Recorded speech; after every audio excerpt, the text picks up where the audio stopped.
My name is Renata Cole. I'm 36, and I found out exactly where I stood in my own family while I was lying on a gurney waiting to be wheeled into emergency surgery.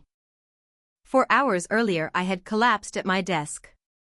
Appendicitis, the kind that doesn't wait for a convenient weekend.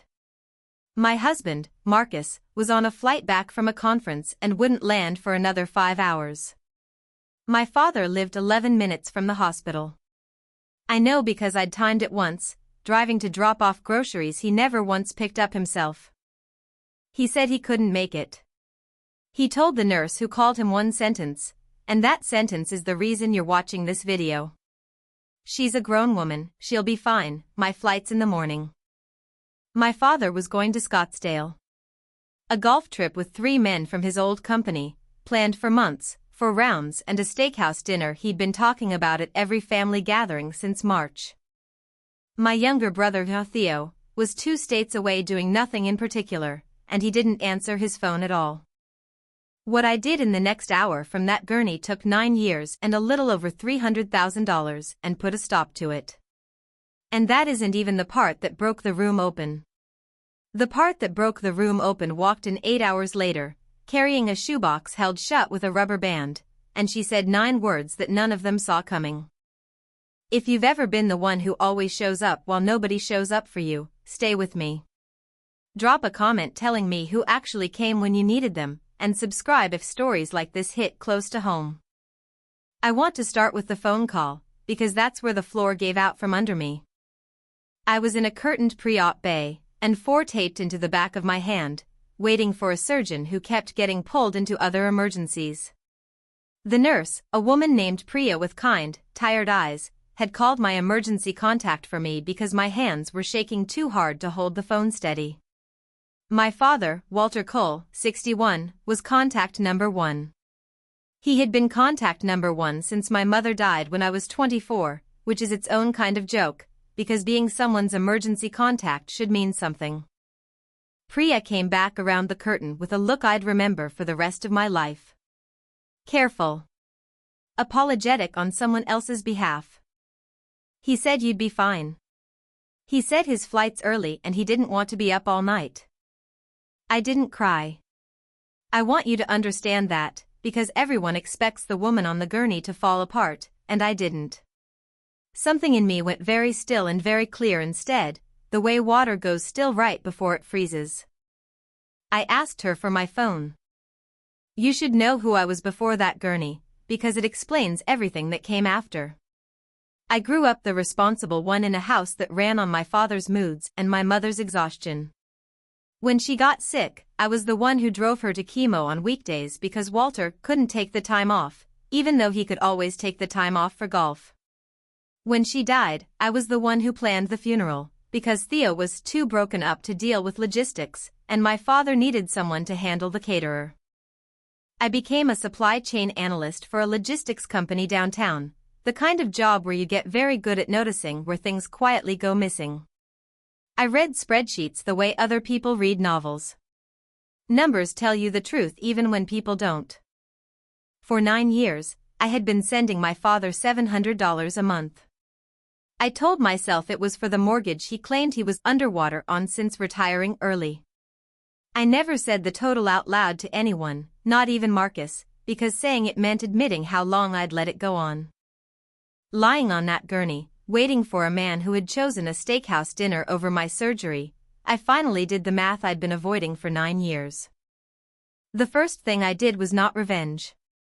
The first thing I did was solve the actual problem, because that's what I do. I called Marcus's sister, Denise, who lived 20 minutes away and had offered a dozen times over the years to be listed as a backup contact, an offer I'd always waved off because my dad's closer.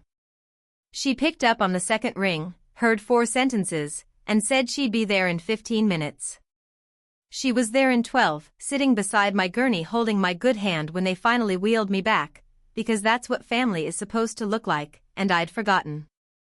With my other hand, before they took me in, I opened my banking app. I had 3 recurring transfers set up. The first was labeled Dad, House, $400 a month.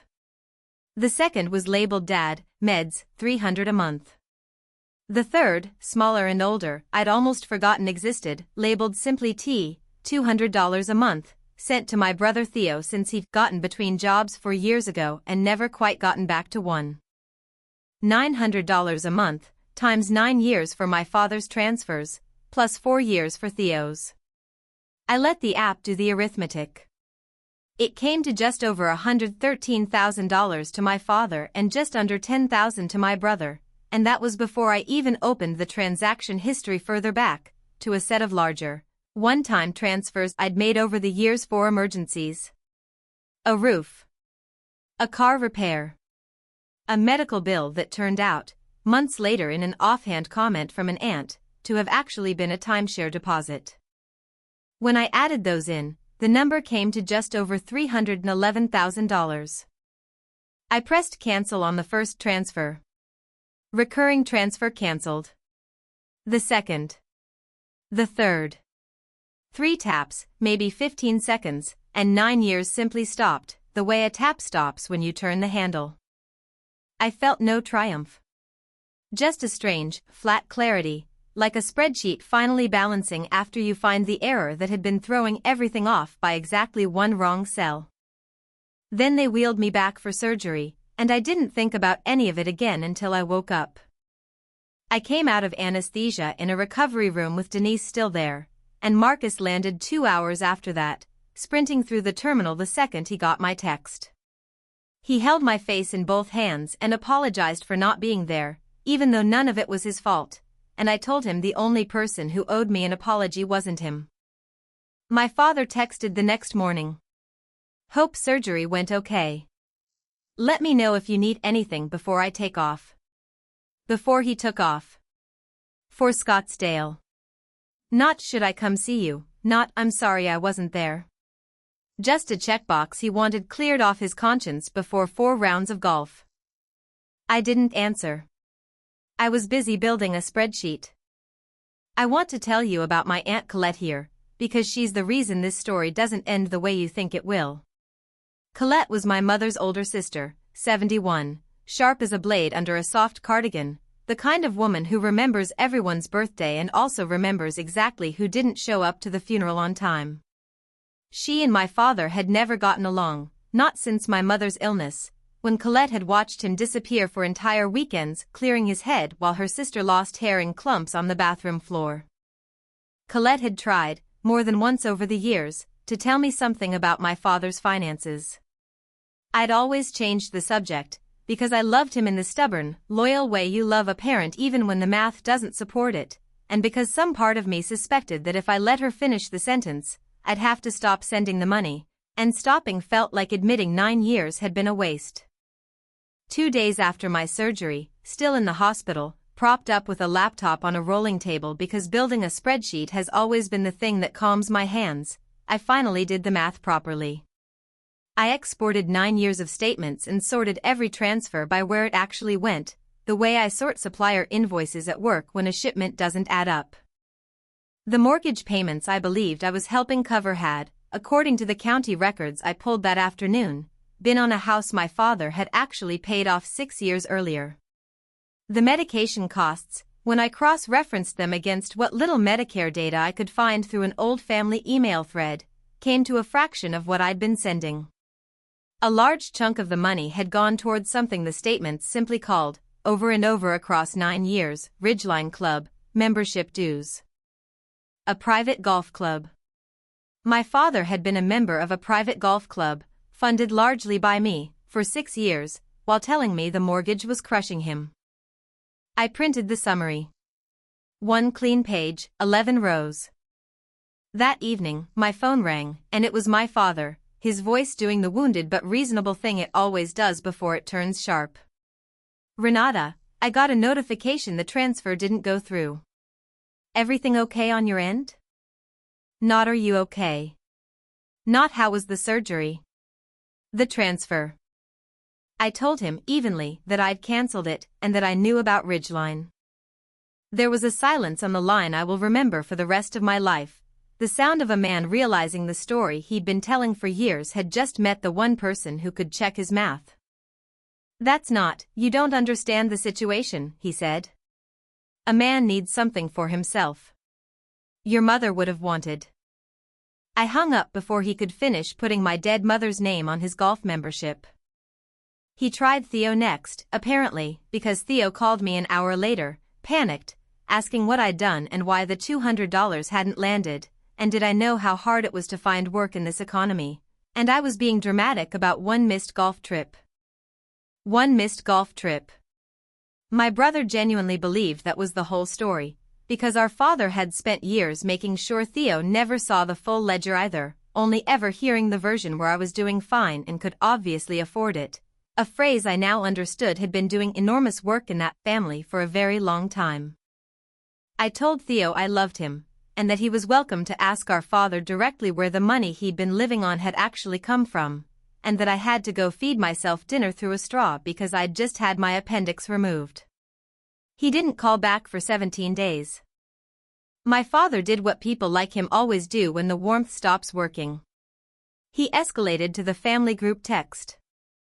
He posted, to an aunt, 2 cousins, and Colette, a message about how disappointed he was that his own daughter had abandoned him financially the moment she had a minor procedure, how he'd always provided for this family, how ungrateful children were the great tragedy of his generation. He did not mention Scottsdale. He did not mention Ridgeline. My cousin sent a sad face emoji. My aunt sent a paragraph about how family should never turn on family. I sat with my phone in my lap in that hospital bed and felt the old reflex rise, the urge to explain, to soften it, to manage everyone's feelings the way I'd managed his money for 9 years. I set the phone face down instead. I texted Colette privately, "Can we talk?" I found the Ridgeline statements. The 3 dots appeared instantly, like she'd been waiting years for that exact sentence, because she had. She called me within a minute, and she didn't ask what Ridgeline was. She already knew. "I have something for you," she said. "I've had it since your mother passed. I didn't know how to give it to you without it sounding like I was trying to turn you against your father. I think it's time." I asked what it was. She said she'd rather show me. She said she'd come by after I was discharged, and that I should have Marcus there, and maybe not my father.